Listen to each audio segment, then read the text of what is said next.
Good evening. Welcome to the Midweek Study Podcast.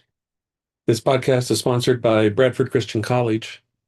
You'll see a link in the description below to the website for Bradford Christian College. I encourage you to check out that website and see what it is that Bradford Christian College has to offer, a number of degrees, including a Master of Arts in Theological Studies. And that might be a good option for you, for someone you know. It is an online program, but it is not an alone program.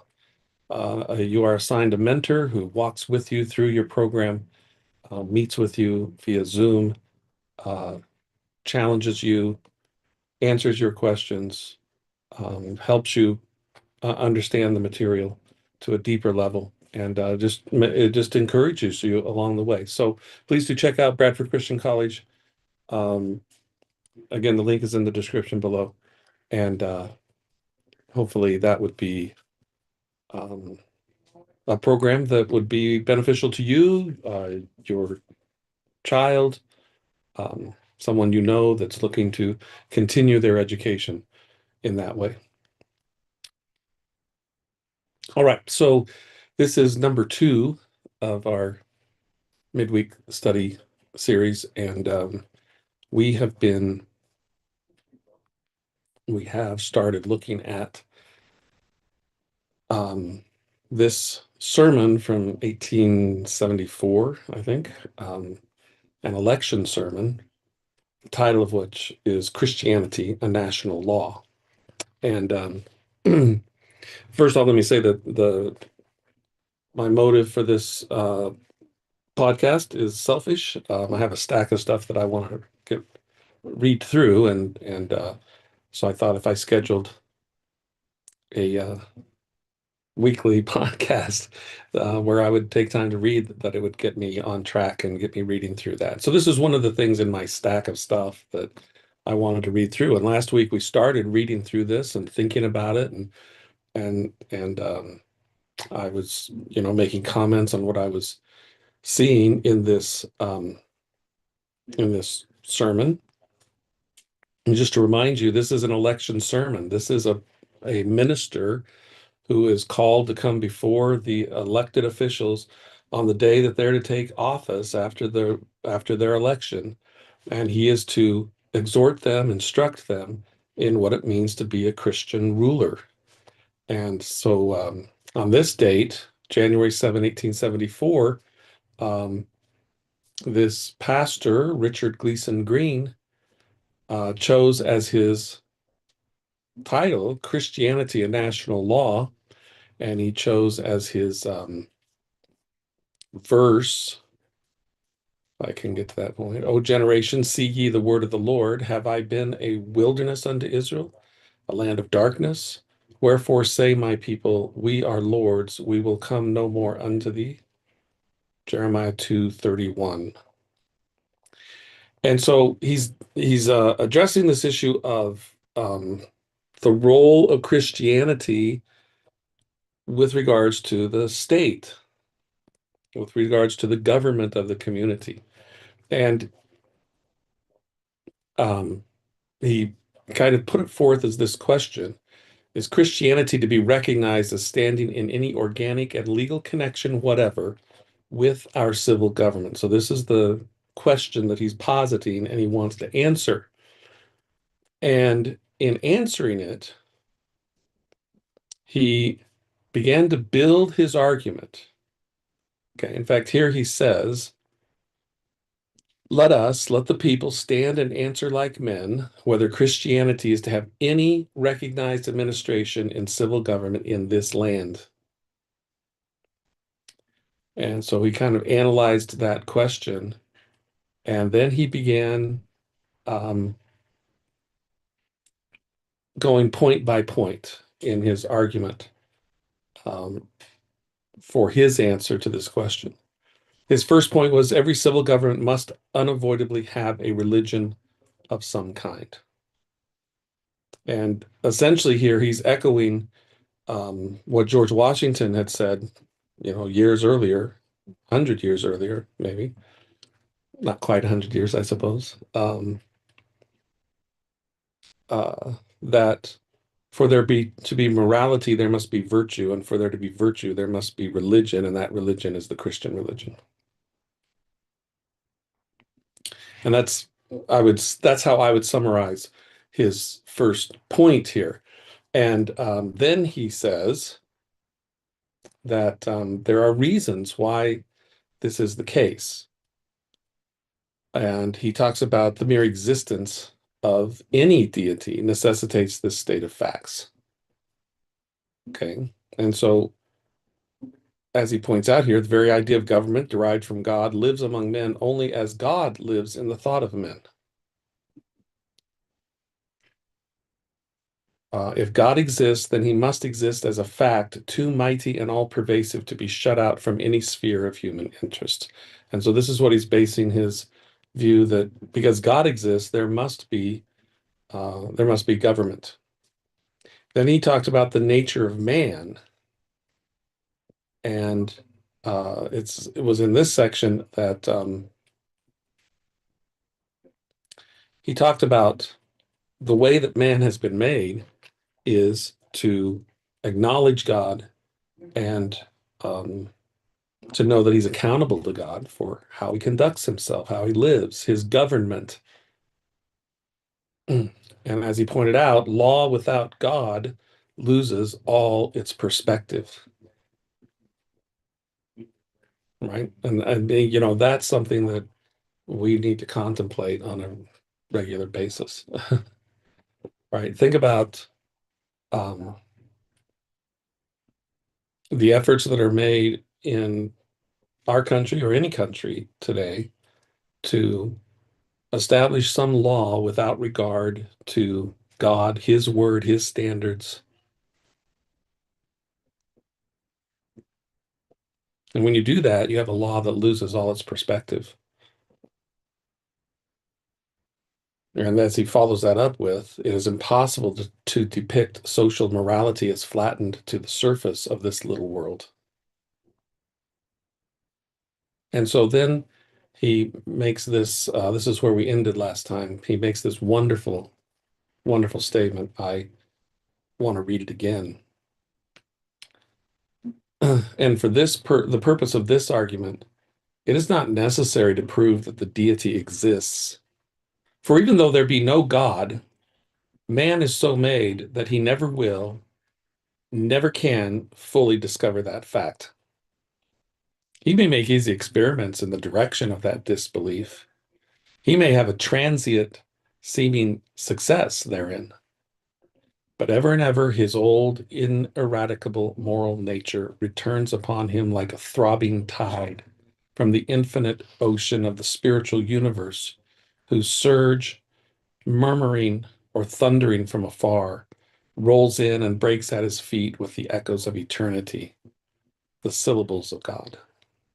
And so what the minister is saying at this point is that, you know, no matter what um, kind of success a person thinks they have in separating themselves entirely from the proposition that there is a God, that there's a God to whom he's accountable.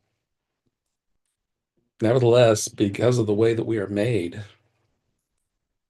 it's going to happen that events, circumstances, what have you, will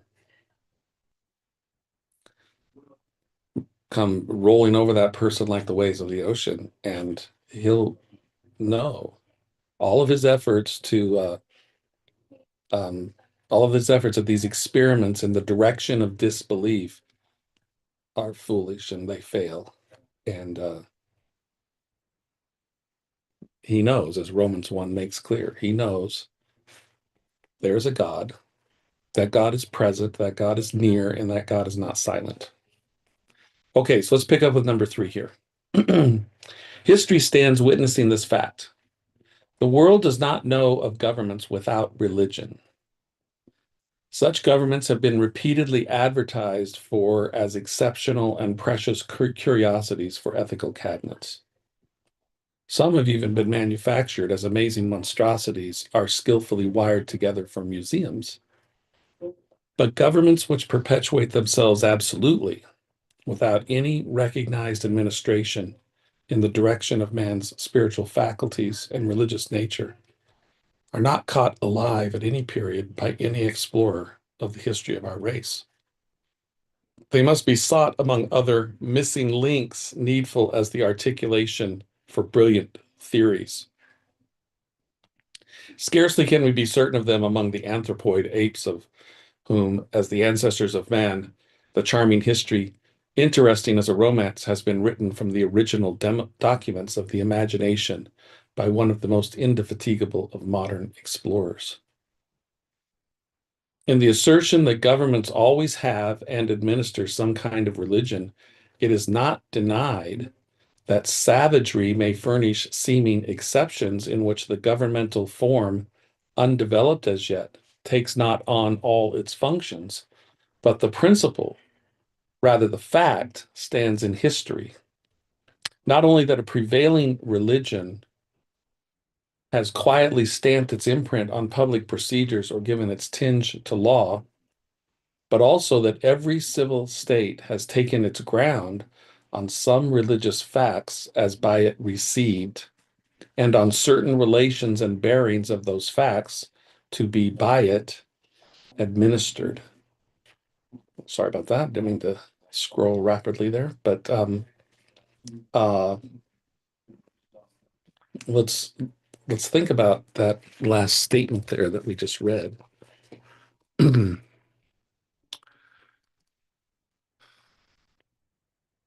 So the principle, rather the fact, stands in history that not only that a prevailing religion has quietly stamped its imprint on public procedures or given its tinge to law, but also that every civil state has taken its ground on some religious facts as by it received, and on certain relations and bearings of those facts to be by it administered. Okay, so what our minister is suggesting here is that when you look through history, it's undeniable. States, governments stake out some religious ground upon which to establish themselves, and they are obligated to some extent, administer those principles upon which those religious principles upon which they're founded. You know, earlier prior to this, he said you don't find living examples of state governments that are devoid of some religious foundation and devoid of the principles of that religious foundation influencing the laws that they make. So I would characterize what is being said here as it's not a question of whether religion will be connected intimately with government in the civil sphere. The question is, which religion will it be? Right? And all the pretended efforts at so-called neutrality in the public sphere, right? Um, that's a deception. There is no neutrality. There is always a morality that's been embraced, maybe an immorality or an amorality, but there's always uh, some kind of moral framework that is embraced in um, governmental actions, right? And because there is a moral framework, because governmental action governing the passing of laws is so closely connected to that which is considered good and that which is considered evil, right? And the effort is to what? Legislate against the evil and legislate in favor of the good. Well, on what basis do we decide the good and the evil? What's the basis for that? We call this thing good, we call that thing evil. Why? Well, those um, determinations emanate from a religious place, right? So even in so-called neutral civil government, there's still the determination of we're going to call this good and we're going to call this evil, right? And that is going to emanate from some religious foundation. What religious foundation is that going to be?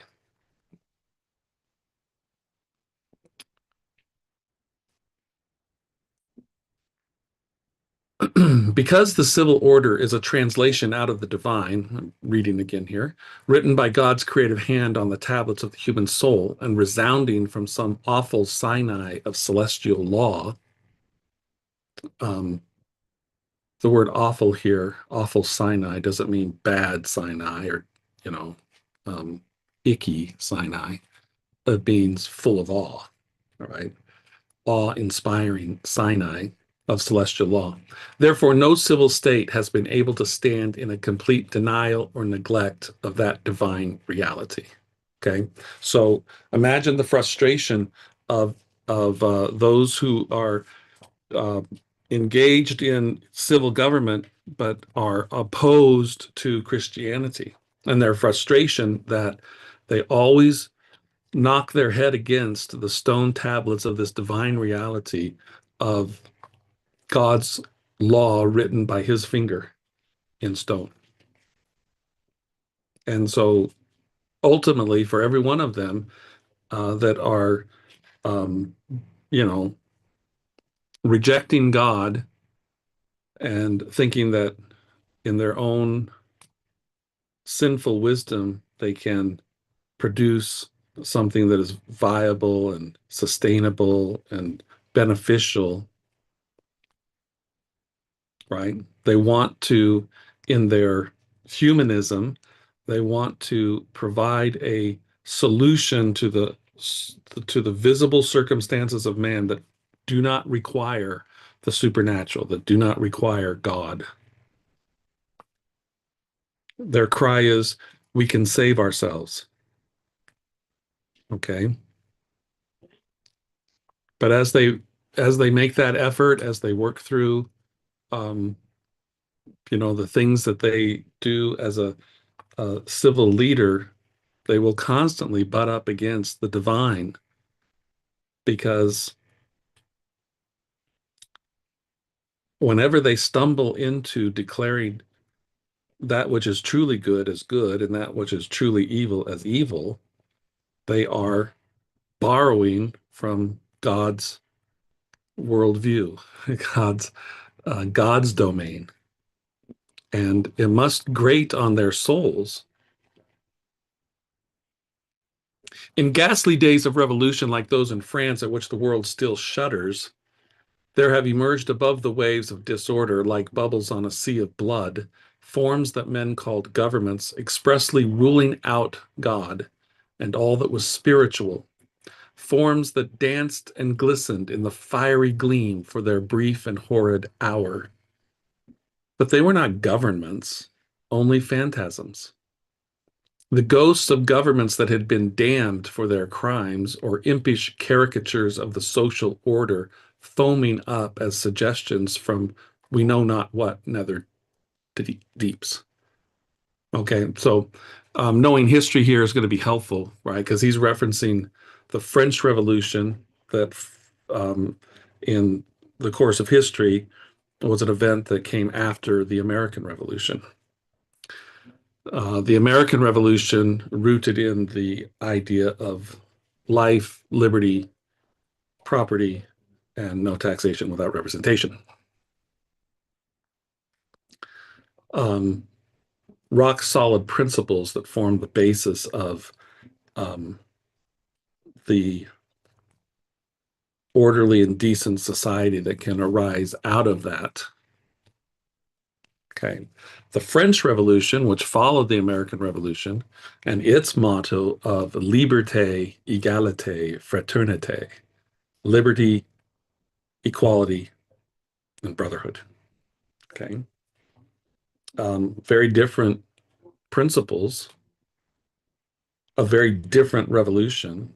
That was a very bloody revolution, a revolution that was more like um, protest and chaos in the streets than the effort of the founding fathers who were engaged in a defensive struggle against an aggressive British government that was not just disregarding the rights of the colonists as men, as citizens, and as Christians, but was actually aggressively trying to take those rights away from them.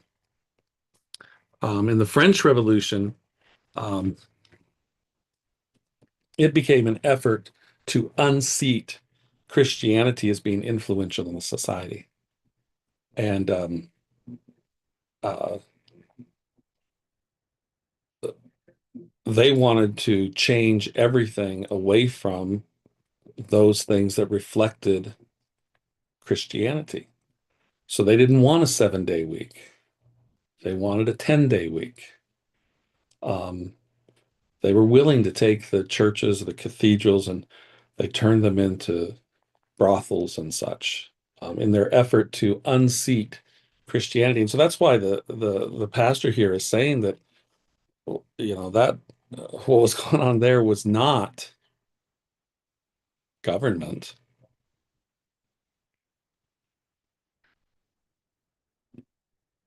And in his view, thankfully, that happened for a brief and horrid hour. The phantasms, the ghosts of government. Wonderful is it to behold that even those apish forms did homage after their kind to the great principle which I have affirmed, for they too had their religion in a fiendish caricature, their temples, their altars for worship, their enthroned goddesses of reason, in all which things they, having discarded God, were struggling to project above the level of their humanity one of its elements, which they deemed its chief, that they still might authenticate themselves as in company with some sort of a God and might find some presence in which to worship. Okay, so here the pastor is just asserting that you analyze the French Revolution and what they were attempting to do there, and you see at the core of it religion, false religion for sure, but religion. They had their temples, they had their altars for worship, they had their god or goddess that they enthroned. They discarded the true God, right? And they tried to elevate their humanity.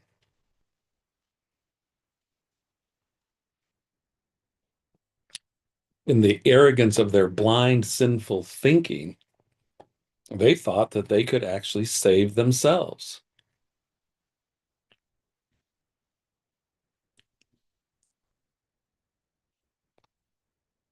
For philosophically, that government which either by act or omission proclaims either that there is no God and no life after the body's death, or that God and the spiritual are facts which are properly to have no recognized administration in the civil state, stands as really in the maintenance of a creed concerning religion as any government can.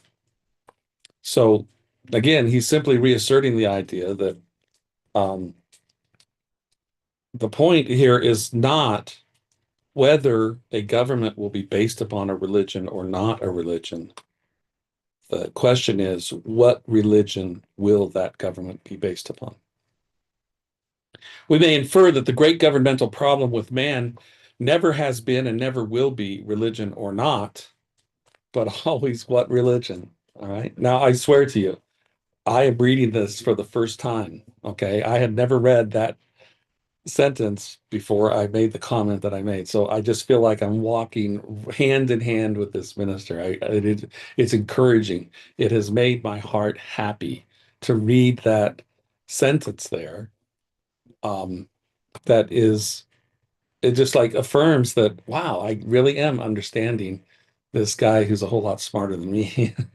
I really am understanding what I'm reading. And so that should give you encouragement, right? You can understand these things. Don't as we read through this and you read English sentences that are constructed at a much higher level than you and I could ever produce in our day because, we've been cheated in the fact that our education has degraded over all of these years and we don't know our English language like we should. But yeah, we can read and understand. You can read and understand these things. And so here it is. The great governmental problem. In fact, I am finally going to highlight for the first time tonight the great governmental problem with man never has been and never will be religion or not, but always what religion. All right, that's great. That is tremendous. And he's gone through all these substantiating points, or these three substantiating points, to bring himself to this form of the question. As he says, this then is the form of the question now before the American people.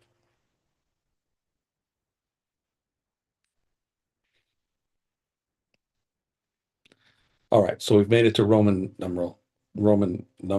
numeral two. This is the second main point. This nation, speaking of America, has had from its beginning and has today Christianity as its religion. Okay. Now, we might argue, this may have been palpably true in 1874, and it may be a question of whether it's palpably true in our country today. Although I do believe that the most recent surveys show that a majority still of um, people in this country profess to be Christian. Okay. Um,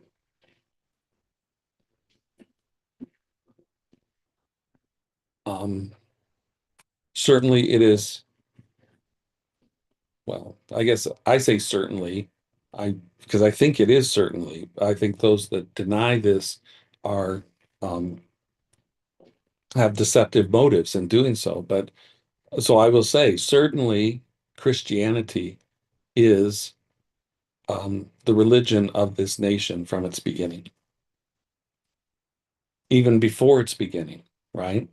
If we say that this nation began July 4th, 1776, although John Adams, I think, I forget the exact date, but I think would say that independence actually began with James Otis' speech in 1765, I think it was.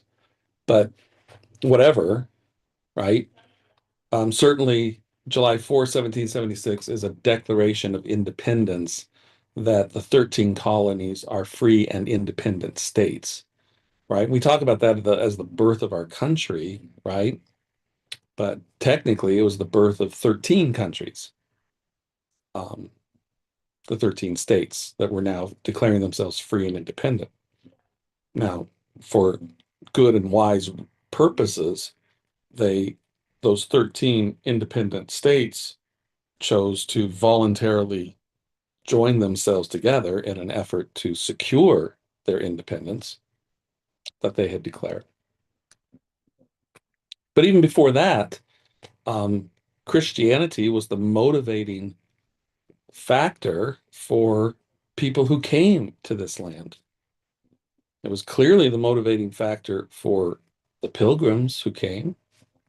You can read, and I encourage you to, of Plymouth Plantation by William Bradford.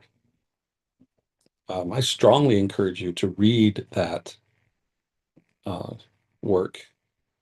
It's a wonderful, wonderful history of what the Pilgrims went through to begin their journey to this new land and continue their time in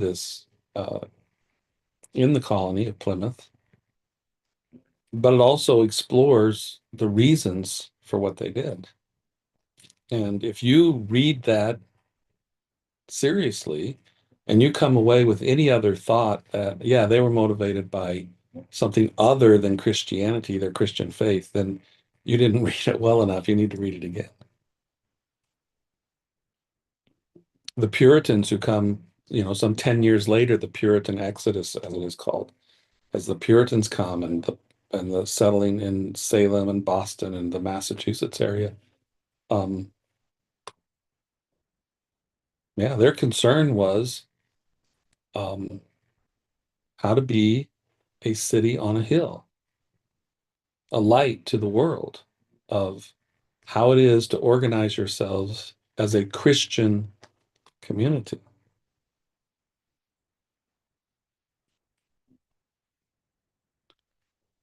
These individuals thought of the Bible as their great political textbook. They never for a moment hesitated to understand that Christianity, as the sentence here concludes that we're reading, that Christianity, in some sense, actually was recognized and administered in their government, right? In the colonial times, the civil rulers were very concerned that order be maintained in their colony precisely so the Christian religion could be practiced and exercised, and that church services could be held without interruption. And so, yeah, they did administer as a civil ruler against those who were disruptive of the Sunday service. And they would, dealing with these people that continued in this disruptive behavior of the Sunday service, they would tell the people, you have to leave our colony, right? We look back at it today as, oh, how intolerant of them. But for them, that's how seriously they took their responsibility to govern in the fear of the Lord. They took seriously their Christian religion. They took seriously the importance of it being freely exercised in their community and not subject to chaotic and disorderly disruptions. Okay. We think we're better than them because, well, hey, if that's the way your boat floats, then, just do that, right? We think we're somehow much better people. They would look at us and say, what are you doing? Why don't you take your Christianity seriously? You are a community rooted in the Christian faith. Why do you not govern in a way that is born out of that Christian faith and is for the purpose of giving space for that Christian faith to freely operate? Okay. We give up on the Sunday laws that say uh, businesses are to be closed on Sunday, right? Because we think, well, that's imposing something on people. We don't want to impose things on people. And if people want to go out to the bars and get drunk or, go out and do other nonsensical activities on the Lord's Day, then, that's being tolerant. That's being, oh, we're such high-minded people. Whereas they took Christianity seriously, and in their minds, what we need to have in our community for this Lord's Day is an elimination, as best as we're able to do, an elimination of all of the options that could be available for somebody to do something other than go to church, right? So it wasn't a law passed that said go to church or pay a fine.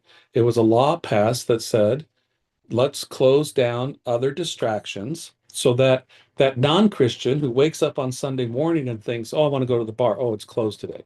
Oh, I want to go to this restaurant. Oh, it's closed today. Oh, I want to go to this place of entertainment. Oh, it's closed today. Well, I don't want to be alone. I'll just go where people are. I'll go to church. Right? You see, that's them taking their Christianity seriously. Somehow we've got this twisted, and we think taking Christianity seriously is just opening up spaces, some kind of neutrality in spaces that people will be free to do whatever they want. All right. We don't need to hear from me. Let's go back to our text here. The proof of this, the proof of this nation having from its beginning Christianity as its religion. The proof of this, whether as concerns the nation or as concerns the separate states, is so various, abundant, and perfectly undeniable that I need make no attempt to order or arrange it before you, but may only indicate it at a few points here and there. Wouldn't that be wonderful if today the um, proof of Christianity as the religion of our government was so various, abundant, and undeniable that we didn't even have to say it? Thankfully, our pastor is going to point out a few.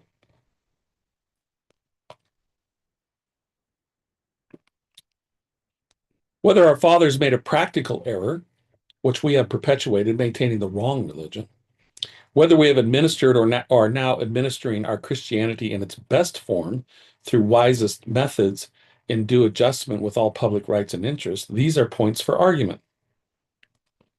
We may well confess errors in practice and hold our minds open for new light as it shall arise.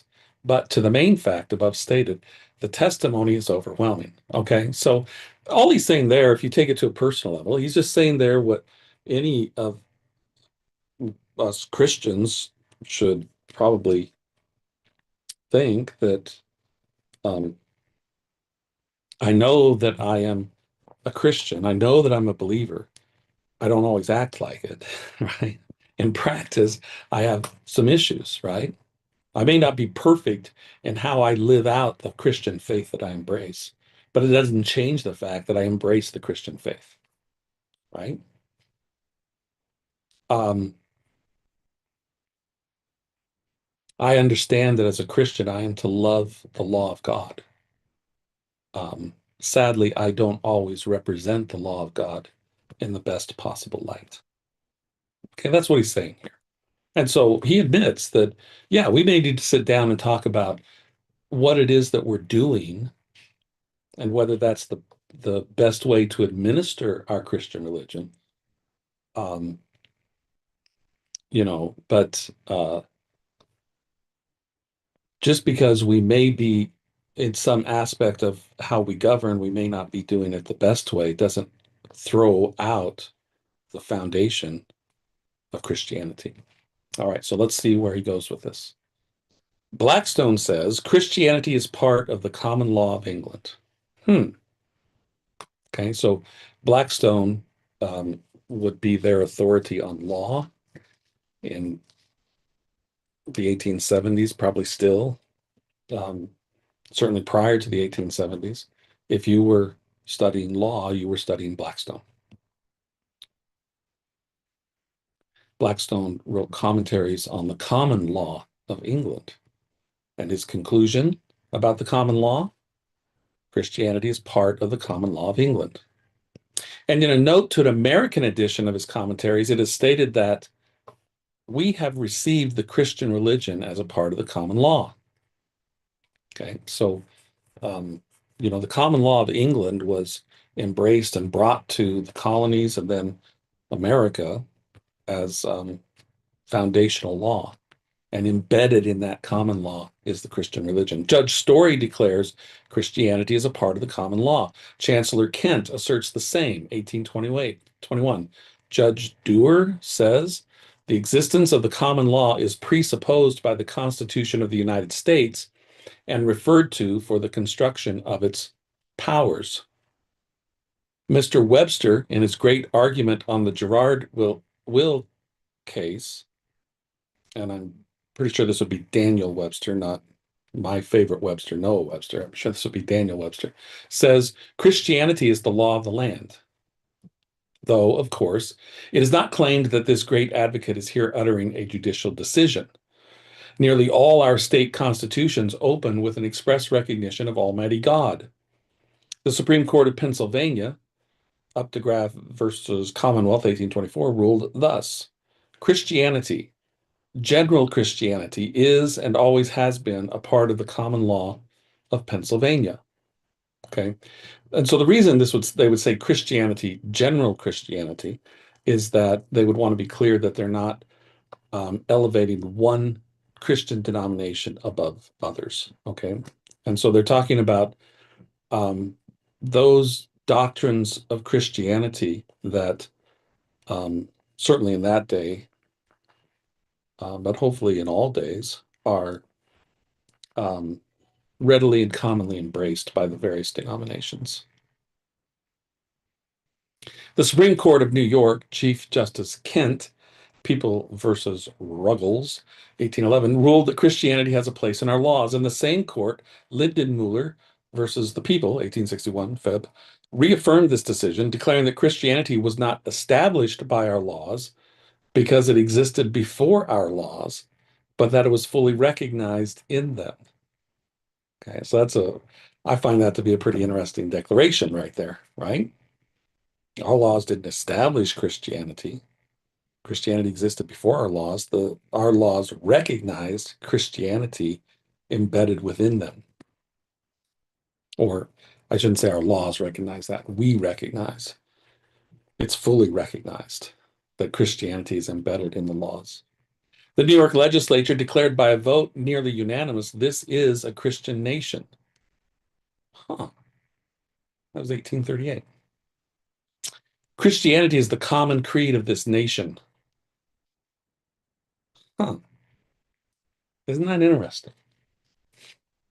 See, this is our history, right? If you're ever sitting with people and talking about this country and what is it that about this country? What is the substance of it? What's at the heart of this country? What is the DNA of this country? Well, these are the things that are the history of this country, right? If this country was your family and you wanted to find out what's my family history, right? What was it that motivated them and grandparents, great grandparents, great great and great great great, as far back as could be. What is it that was in their heart that drove them to come to a particular place or establish a particular business or right? Well, what is it that drove people to independence and establishing a nation and under a wise and good government? What is it that these 13 free and independent states held in common with one another that forged a union, right? Well, Christianity, right? Um, in society, in culture, there could be vast differences between the states. There could be differences in um, the foods that were eaten in, say, the northern states as compared to the southern states, the manner of dress, um, how they conducted themselves in social gatherings, what their church services were like. There could be vast differences. What sport or entertainment they engaged in, vast differences. But Christianity was their common creed. The Supreme Court of Massachusetts, Judge Parsons, case of a church in Falmouth, decided that Christianity was by the people established as a fundamental and essential part of the Constitution.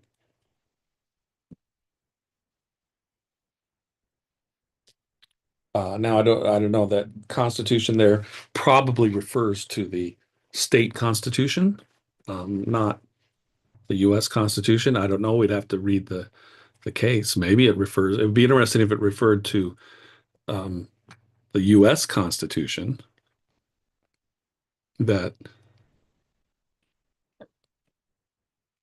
so many people would say, well, see, we're not a Christian nation because you don't you don't see Christianity addressed in the Constitution, do you?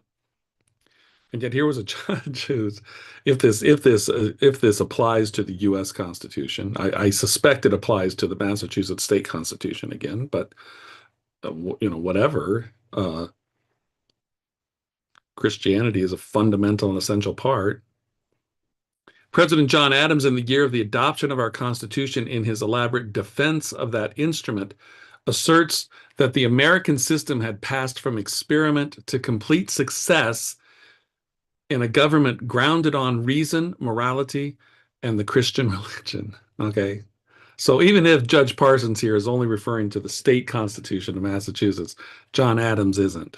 He's referring to, well, sorry, John Adams may be referring again to the Massachusetts state constitution because it's in the year of the adoption of our constitution. It may be the Massachusetts state constitution. Although asserts that the American system, it could well be the U.S. Constitution. We'd have to read the context of this. If it's the U.S. Constitution, like, what are we doing? Like, what are we doing then, right? Let's just let's just assume for the moment that John Adams' comment here is in relation to the U.S. Constitution. What are we doing today when we're running around with so much confidence? I don't necessarily mean you and me. I just we, the American people today, when we're running around so much confidence that, the Constitution doesn't say anything about the Christian religion. Um,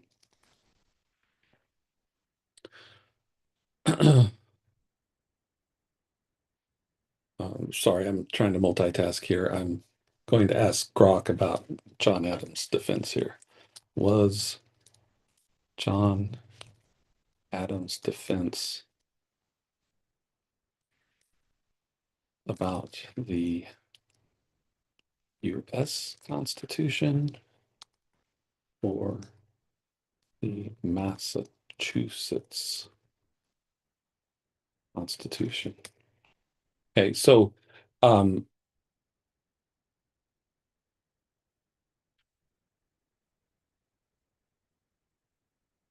yeah, so I'm pretty sure that the defense that's being referred to here is the defense of the Massachusetts Constitution. John Adams was the primary author of the Massachusetts Constitution, adopted in 1780. It was a long, hard fight for the state of Massachusetts to get their constitution um, approved in place following the Declaration of Independence. 4 years. Um,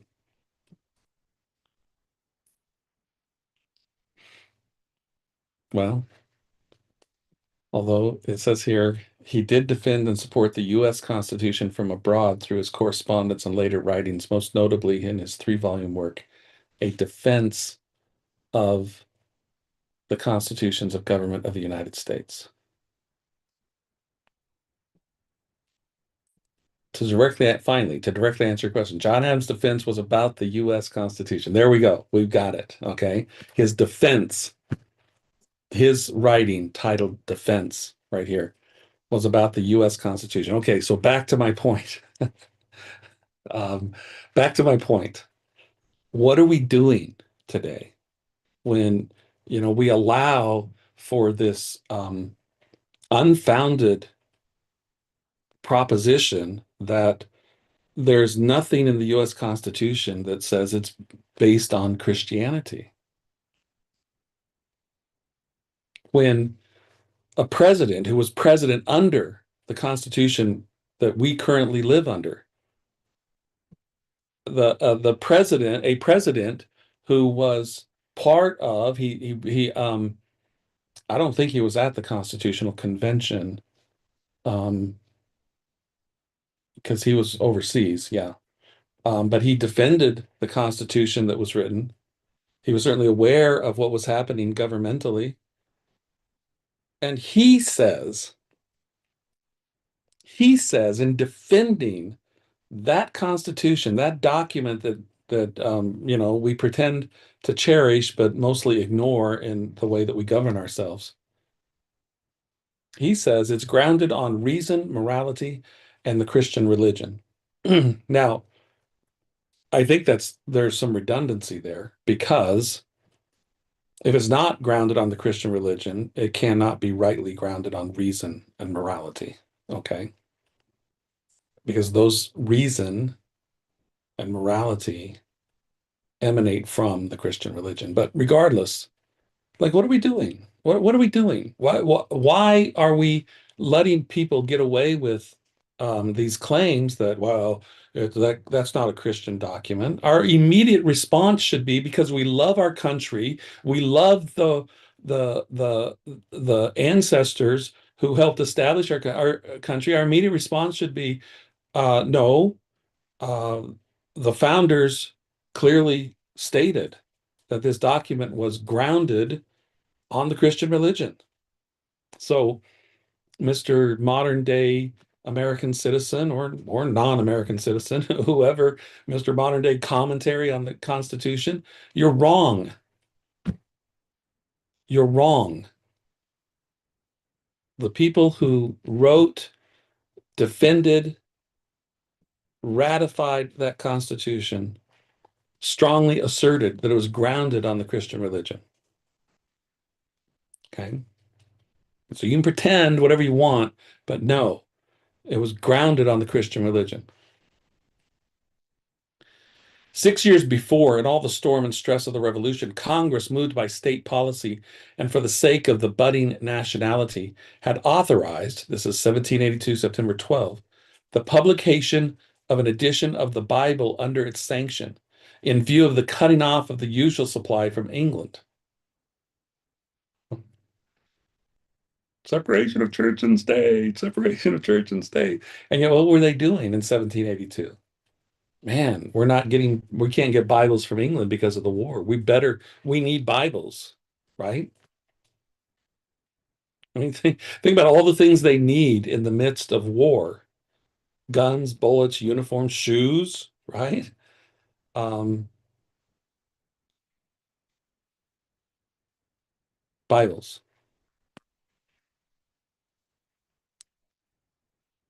And 5 years earlier than this, Congress had voted to import from Europe 20,000 copies of the scriptures. That's 1777. Right?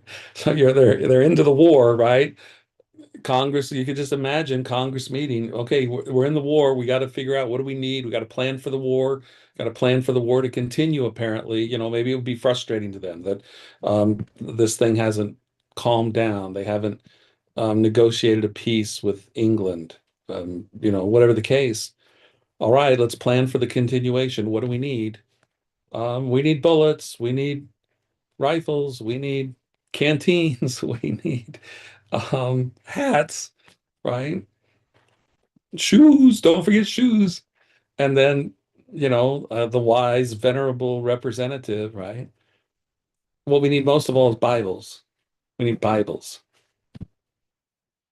Yes, Bibles. Second that motion. Vote for Bibles. Congress took action 1778, October 12, as follows. Whereas true religion and good morals are the only solid foundation of public liberty and happiness, resolved that it be and it hereby is earnestly recommended to the several states to take the most urgent measures for the encouragement thereof. Well, what are we going to encourage? True religion. Okay. So, this is another point at which we have to confront what did they mean when they said religion? Was it like, okay, yeah, true religion. So, if it's Islam or Judaism or Buddhism or Confucianism or Taoism or Meism, right? Just whatever religion is true to you. That's what.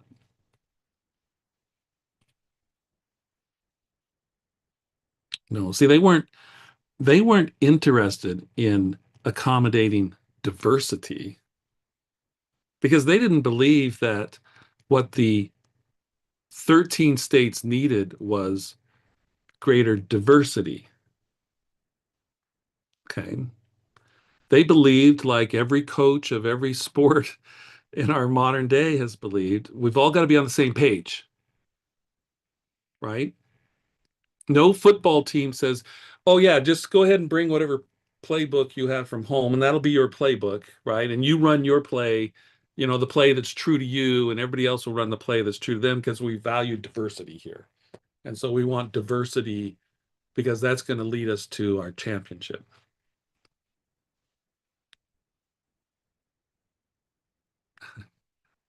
Nobody thinks that in a sports situation, or those who are successful in businesses, they don't think wild diversity among their employees as far as conducting the business. What do they right? They have their people in a lot of businesses, they have them wear uniforms, not diversiforms, right? Like they have uniforms. Why? Because it helps to build a sense of unity, a sense of singleness and purpose. What are we here to do? Let's do that thing together. Okay, so the in the resolution here is states, you need to take urgent measures to encourage true religion and good morals.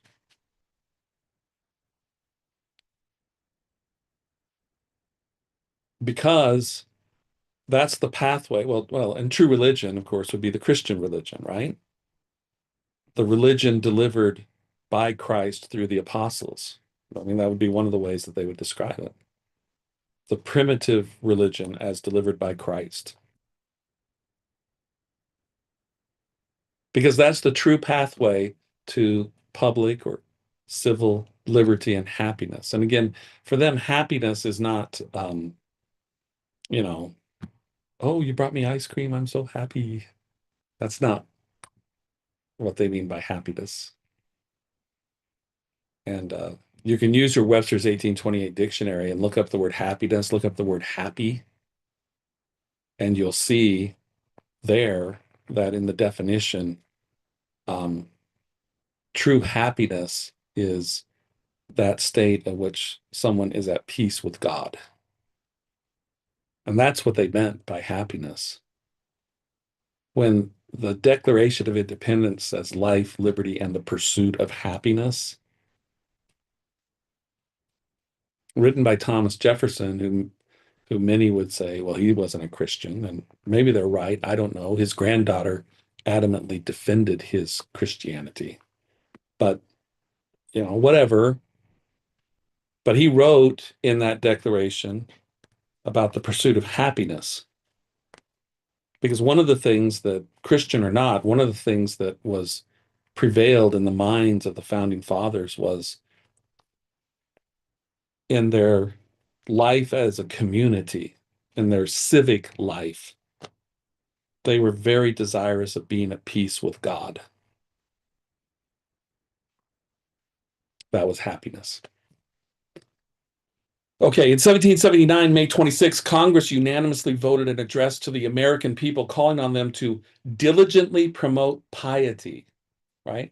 Now, piety, that's a word that, like, well, piety, what does that mean? I thought you weren't supposed to be pious. What is that about? Well, my Webster's 1828 says piety.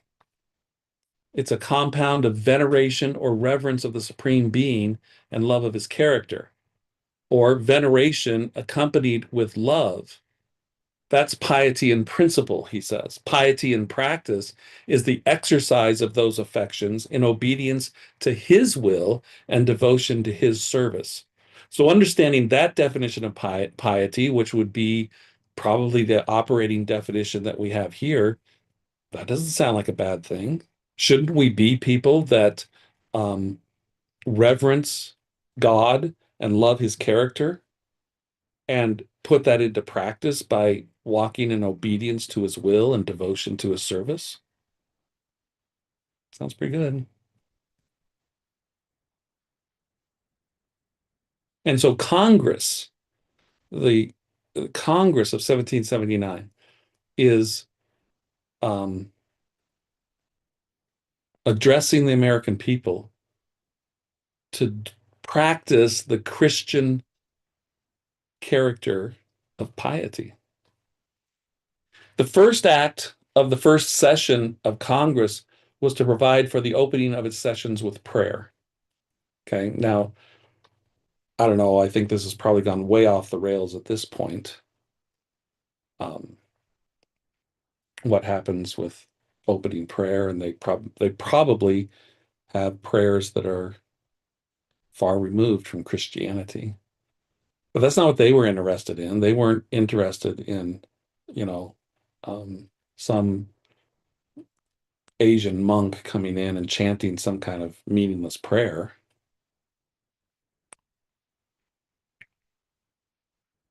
Neither were they interested in that minister who would come in and pray to a feminine god.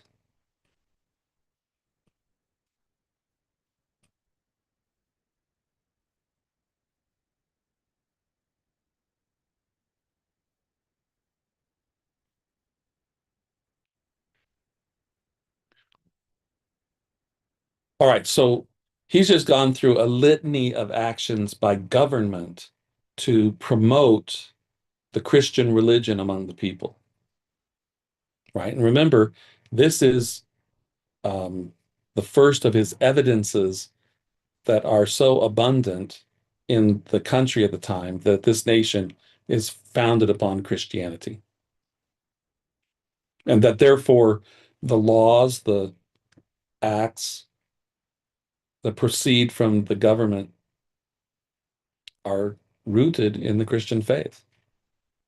Now, he says here, if an opposing argument be drawn from the constitutional prohibition of any establishment of a religion by act of Congress, okay, so that's, he's looking at the First Amendment, the first of the Bill of Rights, right?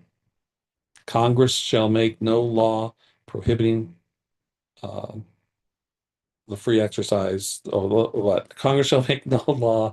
I don't want to be like Biden and say, the thing, but Congress shall make no law establishing a religion or prohibiting the free exercise thereof.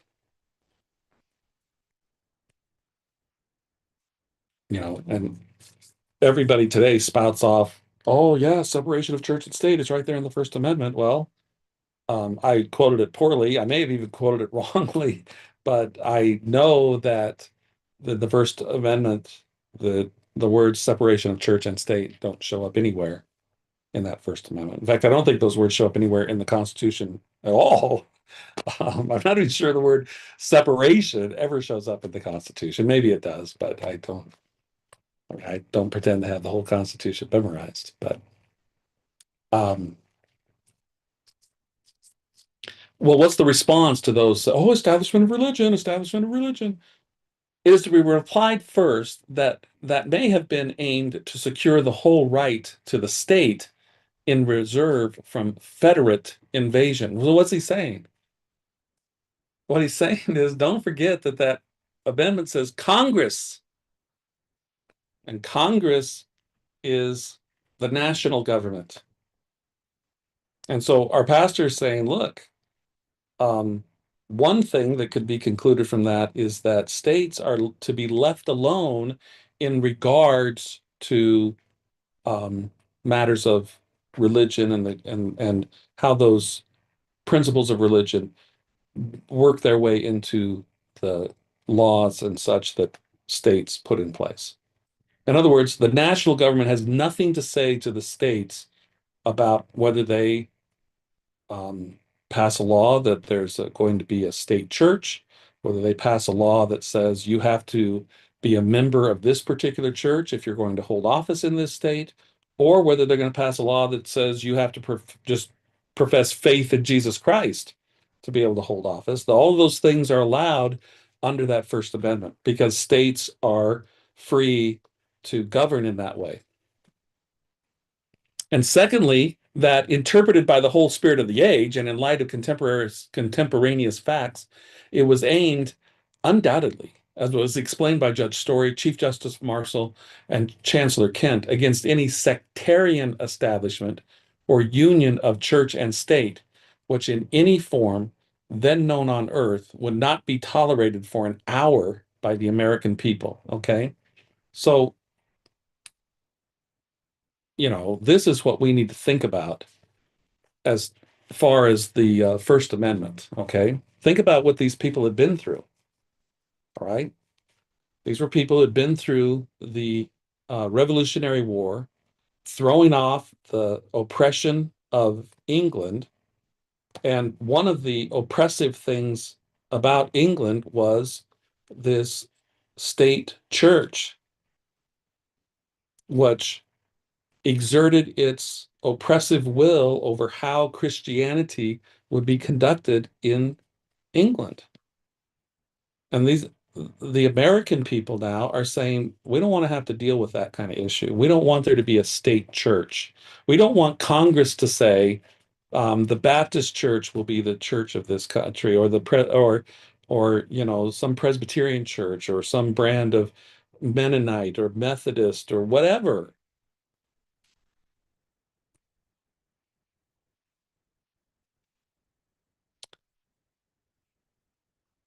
A government may administer a religion without establishing a church, which is now taken to mean an ecclesiasticism.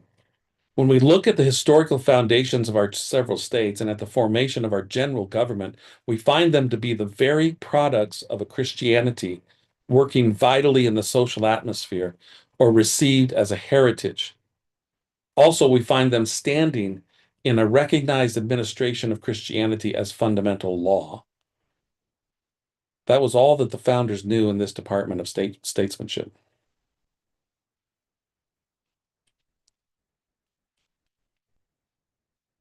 The formation of our general government was the very product of Christianity, working its way out into the social sphere.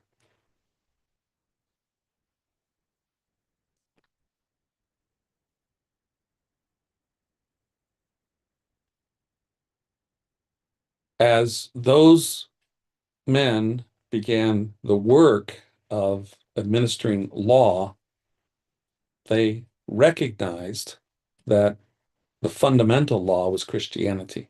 And so whatever law was going to be brought forth needed to come out of that fundamental law, Christianity. See, that's our country. When the discussion comes up, um, what's government in America supposed to be like? It's supposed to be like this, that those who take office are to understand that the fundamental law from which we operate is Christianity, and that every law we pass needs to proceed from that fundamental law, Christianity. And this is in no way violative of that First Amendment.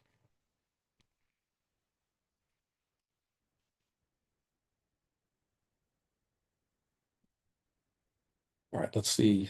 I was hoping we were going to come to a break to a different point, but I'm thinking that probably it's about time to wrap up. So let's just read maybe another paragraph or two here.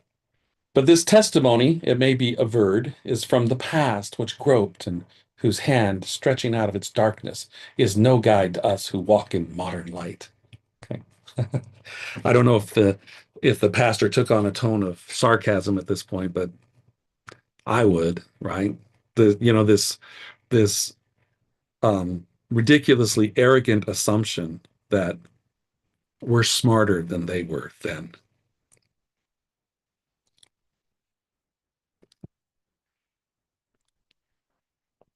That yields the very point that I'm now asserting, which is not that Christianity ought to have had a place in law, but that it had it and has it still. In fact, the sinewy hand of that earlier manhood has not yet lost its grasp of leadership. Its forefinger, pointing keenly with spiritual beckoning, is not yet palsied. The wind of public opinion whirling about continually on its circuits drifts contrariwise today. Much chaff is flying with it. Some eyes may be blinded. Not only do straws show the gale's drift, but heavier fabrics begin to rock. All this is fresh testimony to what our laws have been and are. What are we to understand by laws against blaspheming the name of God and his Son, Jesus Christ, while no laws exist against profaning the name of Jupiter, Vishnu, Buddha? What is the purport of statutes enforcing some distinctive observance of the Lord's Day so that it is made a deus non for business, not a day for business, in banks and governmental institutions, while the Mohammedan Friday and the Jewish Sabbath remain on the ordinary level of other days of the week? Why does this day find its recognition in the Constitution of the United States? Why do our governors and our presidents call us by official proclamation to days of thanksgiving or of fasting before the Lord? Okay, yeah, he is just whipping through a whole list of things that scream quite loudly that this country is a Christian nation.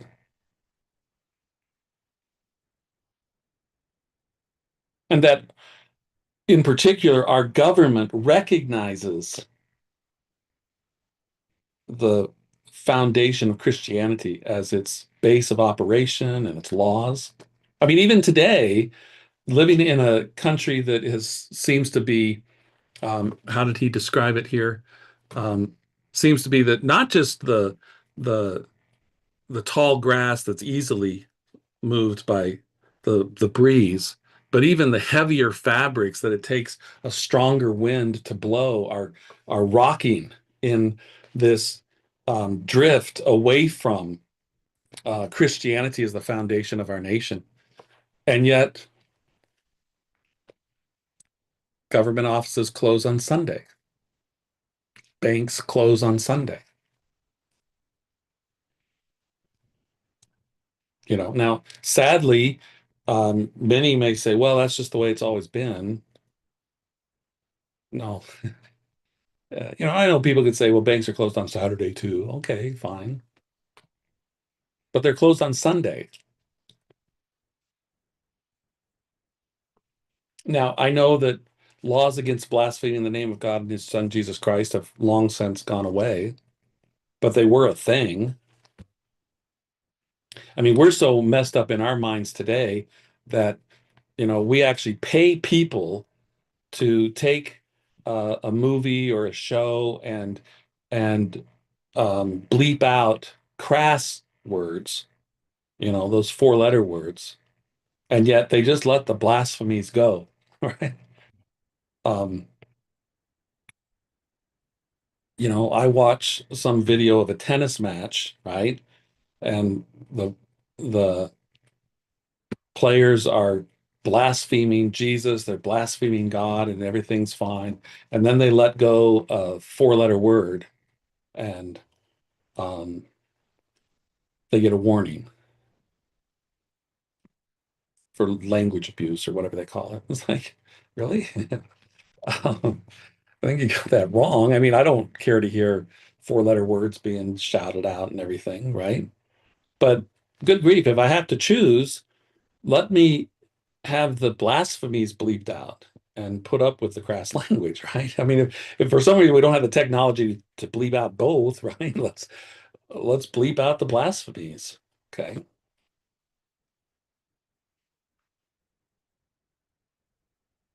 The the video is covering some live event and you might hear blasphemies being shouted, and then somebody says one of these four-letter words and, oh well, we apologize for the language there, and it's like, what are you talking about? You should be apologizing for the blasphemies that we had to listen to, right? um,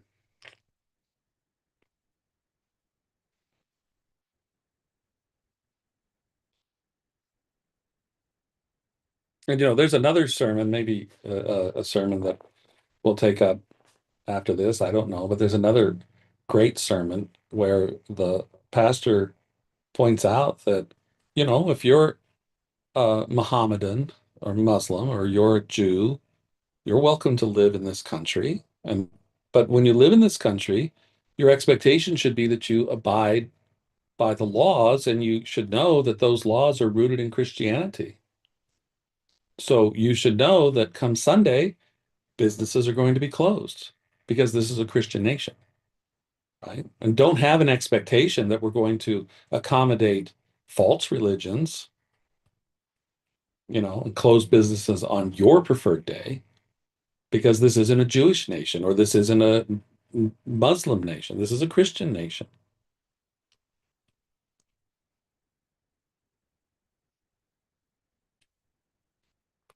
You see, that's our culture. That's how we function in this country.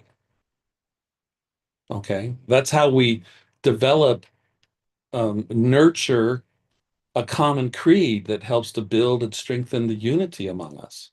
Is that we have things like no businesses open on Sunday, going to church on Sunday, no blaspheming the God and our Lord and Savior of the true Christian religion.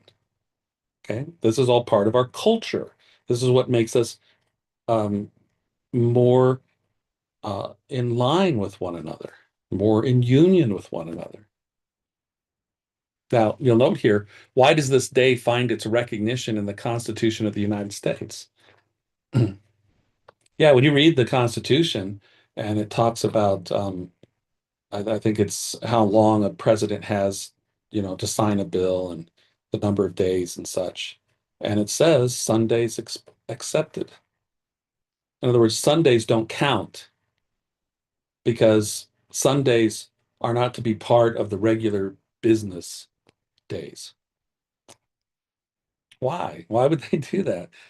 Because we loved Muhammad? No. Because we're Jewish? No. Um, why would we think? Why would they think to put in the Constitution of the United States that you don't get to count Sunday as a business day? I mean, what possible reason is that? Well, it's going to be too hard. It's going to be too hard to count that many days. All right, so we'll leave out Sundays. What could possibly have been in the mind of those framers of the Constitution to say, we're not going to put Sunday in the counting of business days? I don't know, Christianity, because they were Christian, if not genuinely Christian by a changed heart and a changed nature, at least Christian in their manner of thinking and how to live in a society that has the best chance at liberty and happiness.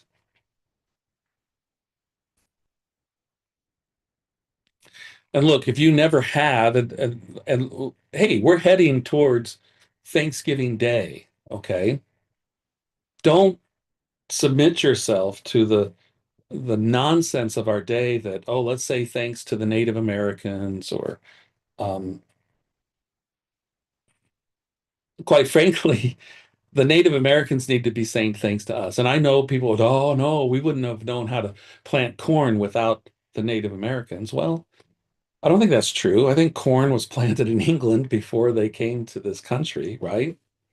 And great, um, they did teach us. But if you read of Plymouth Plantation, it's really interesting what you read in that history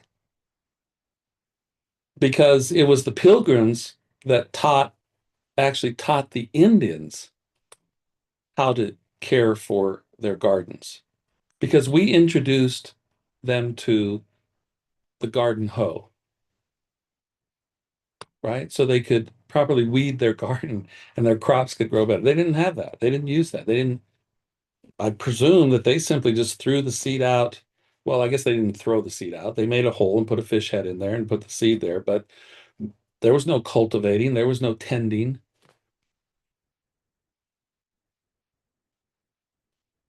Think about it. The very instruction given to Adam in the garden to tend the garden, right? That very um, Christian truth is that this is your purpose here, Adam. Tend this garden, or at least part of your purpose. Tend the garden. See, the Native Americans didn't know that principle of life had been lost to them. And the Pilgrims began to restore that basic principle by here's a garden hoe. Here's a tool you can use to tend your gardens.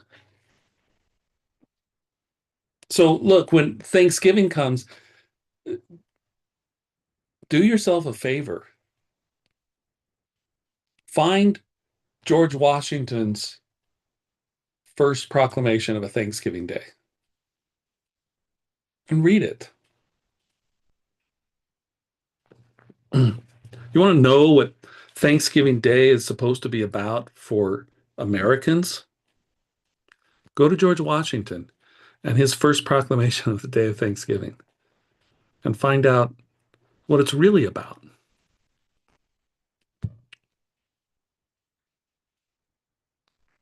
Read Abraham Lincoln's proclamation of a day of prayer and thanksgiving in the midst of the Civil War.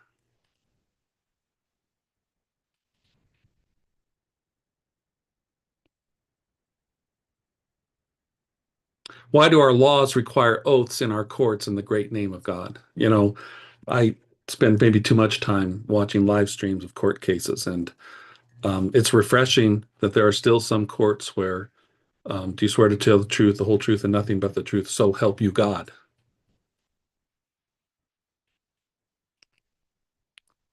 Um, but not always. I mean, frankly, in some of the courts, the way they swear in the witnesses pretty much, you're going to tell the truth? Yeah. It's like, okay, I'm, the whole point of um, of the taking the oath that is so help me God is that what the witness is saying, what I'm about to bear testimony to in this courtroom, I am okay with bearing testimony before God himself. Okay, that's what that means. The great ruler and judge of the universe, I know that what I'm going to say is so true that I'm not hesitant to say it before him. And so you can trust me when I say it in this court. But if you're not willing to do that, right? If you're not willing to affirm that what I'm about to say, I'm good saying in before the God of the universe, why should we trust you in what the testimony that you're going to give? Especially if we're talking about a case where somebody's life is on the line, right? You got somebody who's facing the death penalty, and you're going to listen to witnesses that aren't willing to say, what I'm saying is true, and I'm so certain about that that I'm willing to say this before the face of God. But look at what our author says here. Why do our laws require oaths in our courts in the great name of God? So generally, and with only some recent exceptions, refusing testimony from the atheist. This is on the record. Judges who have had witnesses come before them and they refuse to take the oath because oh, I don't believe in God, and they don't want to take the oath. And the judge has said, well, then I don't want to hear your testimony, right? Your testimony is worthless in this court, so you're excused. Now, that would never fly today, of course. But in a Christian nation, it would. In a Christian nation, we would say to the prospective witness, wait a minute, you're not willing to affirm that the truth of what you're about to say is so true that the God who stands as judge over all creation can hear it and be good with it too, then we can't trust your testimony. And a judge in that circumstance would make it clear we've got a man's life on the line here. Maybe he's facing the death penalty. Maybe he's facing 40 years in prison for his crime. But this man's life, his future, depends upon truthful testimony.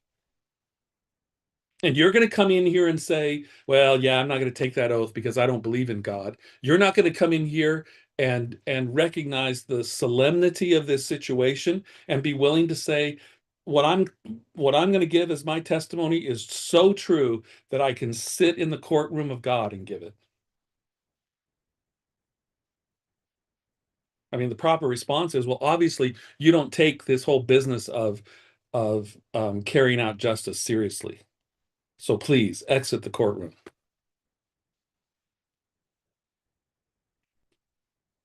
Why is it ordained that our president and thousands of other officials, civil and military, shall be inducted into office by oath or affirmation under the sanctions of the Christian religion? What is the meaning of Christian prayers at the opening of some of our courts and in probably all our legislatures from the beginning, for the securing of which approbations of public money are commonly made by law? What is the meaning of chaplains, Christian teachers, provided and supported by law in our fleets and armies, our hospitals, our prisons? Why, at this hour, for the 243rd time, are the officials of this ancient commonwealth solemnly assembled in ordinances of worship in the house of God, in a service whose value is not so much in the words that may be spoken as in the reverent act that is publicly done.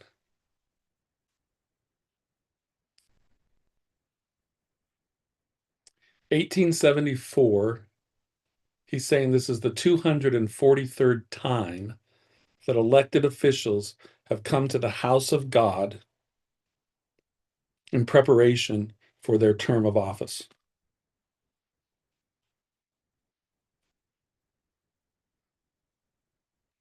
What are we to gather from the fact that the Bible and the voice of prayer have had their recognized place in our state schools from the beginning till now, when at last the work of casting them out commences as a struggle under great difficulties? Imagine that in 1874, there was a struggle to get the Bible and prayer out of state schools, government schools.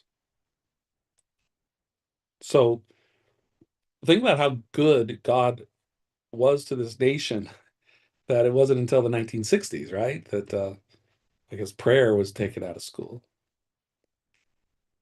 God was gracious to us all those years that we were foolishly saying, students, let's not have the Bible in the schools because the students might read the Bible and understand it and, live by it. What are we to understand by all these and many similar facts of law, stretching in unbroken line through more than 2 centuries and a half of colonial and national existence, if we are not to understand that this nation and these states, by statute no less than by incident and usage, have recognized, proclaimed, and maintained Christianity as the religion of our civil government? What is wrong with us today? What is wrong with us that we have this kind of history that screams loudly from the pages of our history books? We have this kind of history that is the continuing actions of bringing forth Christianity into the public sphere, of our rulers ruling from the foundations of Christianity, of the things that we practice being rooted in Christianity. And today we act like, well, the public sphere needs to be free from, the imposition of Christianity. No, a Christian nation should be imposing Christianity into its culture. Otherwise, it will cease to be a Christian nation.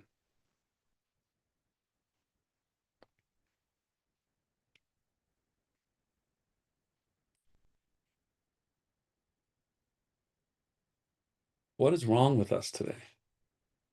What's wrong with me? Why don't we as Christians take our Christianity seriously?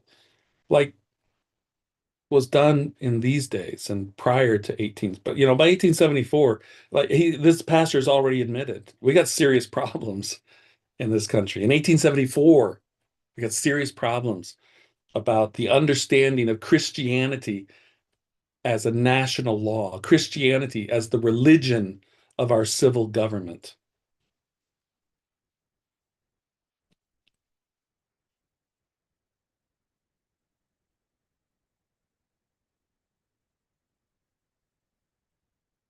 Today, in the political sphere, we have this foolishness going around that, hey, we can rally around the principles of liberty, right? But there is no liberty without morality, and there's no morality without virtue, and there is no virtue without the Christian religion. So we can't rally around liberty. We need to embrace who we are as Americans. We need to embrace our DNA, okay?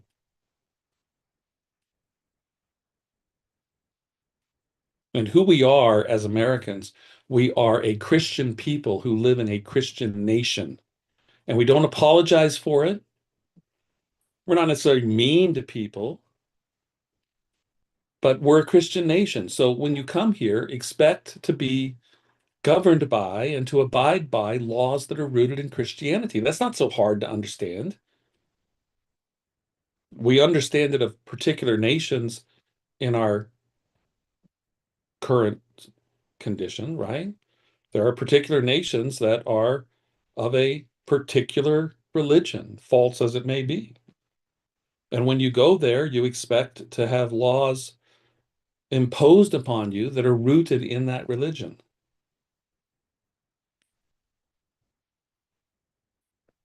Such should be the case here because Christianity is the religion of our civil government. All right, I've gone longer than maybe I planned to, but we did get through major point two, and so that brings us to major point three, which I'm going to hide so that you'll want to join me next week as we continue our midweek studies looking at Christianity, a national law. And so I do hope you join me next week. Please check out Bradford Christian College and I guess do the thing. I'm not very good at promoting things, but you know, click a thumbs up if you would and share the video. Um, Subscribe to this channel if you haven't subscribed to the channel. Um, I would like to think that as I am going through this exercise to benefit me, others will find it beneficial as well. Please leave a comment. Help me understand better where I've misunderstood. Encourage me where maybe I've understood something well and true. And you have a good week. And I hope you'll join me next week, Wednesdays, midweek study presented by Bradford Christian College. We're going to continue our reading of this election sermon, Christianity, a National Law. And we'll continue that next week. Please join me then. For now, you have a good night and a good week.